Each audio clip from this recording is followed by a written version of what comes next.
Another thing I wanted to point out is that I know that a lot of DJs buy gear and stuff like that based on who they're watching. And I get that. You see somebody performing and doing something well, it makes you want to grab that gear because it's the Jordan effect. Okay, I call the gear push and the gear movement the Jordan effect. What's the Jordan effect? Well, when Michael Jordan puts on sneakers, I don't know if it's for you guys or LeBron James, Kobe Bryant, whoever you need to use. When these guys put on sneakers, we always feel like if we wear those sneakers, some part of us will play like that player. Some part of us will be like that player. At least that's how it was when we were kids. But it's the Jordan effect. So when we see other guys rocking certain equipment, we're just like, okay, that's going to make me better. That's going to make me stand out. So I posed the question, especially to all the people who say, what should I buy? Does the gear make you better? The answer to that question, no. It doesn't make you better. It makes you flashier. It makes you stand out, but it doesn't make you better. If you were trash on a small controller, you will be trash on Rain 12s and S11s and all that good stuff. You will be the same, if not worse, trash. Your gear does not define you. Your gear only enhances what you are able to do. Now, I say that because when I made a video showing that I had this set up, I'm probably on the wrong side again. I had this set up. This is the setup right here that's going to go into the new DJ stand. When I made this video saying that I got all this, a lot of people said, well, what are you going to do with that? I said, well, I practice with it, and eventually it's going to be part of my big setup. Why you need all that? Well, I think because I always wanted to have it. Oh, you sure you're not copying somebody? No, I'm not copying anybody. It's what I want. These are the questions that I get, guys. I'm not joking with you. Like, I get this constantly. Like, you know, this equipment right here, I mean, that's just too much. You're spending too much of stuff in equipment. Guys, I've had this now for 3 years. 3. I got this right after or during COVID, I want to say. I got it. I've made all my music that I have made on, what is that streaming platform that I cannot think of at the moment? Oh, goodness. Hold on. Let me get it. Here we go. Mixcloud. All the music that I have made on Mixcloud has been made with that setup. All the music that I have made with all my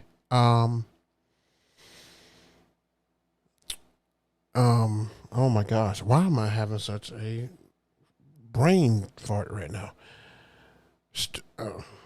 What are the little reels, the YouTube shorts, all the music I made off my YouTube shorts were made with this setup. Same the laptop, the two Rain 12s and the S11, and I also put over there the Wolf Mix, because that's what's going to be the setup. But I use this stuff, guys. I truly do. You may not notice it. At the end of every single video, this setup is right behind me. Whenever I do a gig log, if you go to any gig log, and right when I get finished and I walk off the screen, this is the setup that's behind me. And I practice with this setup. I don't practice with my regular controller. I practice with this. This is what I want to be best with. And then everything else will trickle down. But the items is not what makes you a better DJ. It just makes you a flashier DJ. I'm not saying I'm trying to be a flashier DJ, but I do want to appeal to a certain type of couple. I want to be able to have, when they've spent, thousands and thousands of dollars on their setup to make everything look great, I don't want to walk in there with a table, a white skirt, 2 turntables and stuff on a table with no cover, and a tripod that's holding 2 speakers that have no skirt over. I want to be aesthetically pleasing just as much as their venue and stuff is. I want one thing I noticed with all of my coordinators is that when the DJ setup is horrible, when they're taking pictures, they exclude the DJ setup unless it looks magnificent. Because when it's a band, I noticed that they'll take a picture with the band in the background, but they won't take a picture and stuff if your DJ setup is not aesthetically pleasing.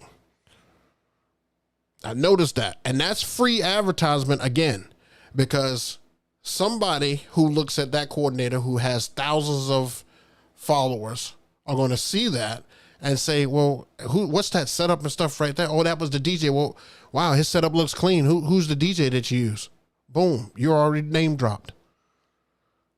All because your setup was clean. But that's why I said I learn on this so that I can still play it and not be trash on it. I learn with this so that eventually it will be my main setup. This is my dream setup right here. And I have it, so I want to be able to use it. But it doesn't make me better. It just allows me to be more aesthetically pleasing. Now, of course, I've got the skins for these, so I'm going to change the colors and stuff of this because my stand is white and I'm going to have white stuff on there. But this is just, this is what I'm saying when I say that you don't have to buy all the greatness. You don't have to buy every new piece of equipment and stuff that comes out. You don't have to. If you feel like you want to upgrade because you want a certain look, I get it, but be able to play your stuff. A few videos I saw, some people got new equipment and then they went out to a gig and it was a train wreck. It was a train wreck. So know how to use your stuff. Make sure that you're going to practice on your stuff and keep the old stuff. Because if it's not what you thought, you might want to sell it. You might need to sell it. You don't think that if I get out there and that Rev 7 starts acting up that I have, that I'm not gonna sell that thing? I will sell that thing faster than I will get rid of that thing. Because it doesn't make me better. I didn't like it. I wasn't able to use it. It didn't fit me. So therefore, I would just go back to my 1000 and still have this guy. If this guy didn't make it, I will sell it. It may be my dream setup, but I can't use it. That's not the case, but I'm just saying in general. So that's all I'm saying and stuff when it comes to it. You don't have to buy just to make sure that, you've got the latest and greatest and, oh, this is the best ever. I had a dream setup. I wanted it. I thought about it after I bought it and said, oh, well, I can do more with this. Because I was originally going to do Twitch with this. But now I think I'm going to do Twitch with a regular controller or the Rev 7, and this is just going to stay put inside the big booth. But I mean, I just got plans all over my head. Okay, I've got tons of stuff that I'm trying to do. Oh man, you guys with me? You guys understand me? I'm going to go back and check some of these comments and stuff in just a little bit, but I'm just trying to get all this out so we can get to, some Q&A. Because I want to still be able to talk to you guys.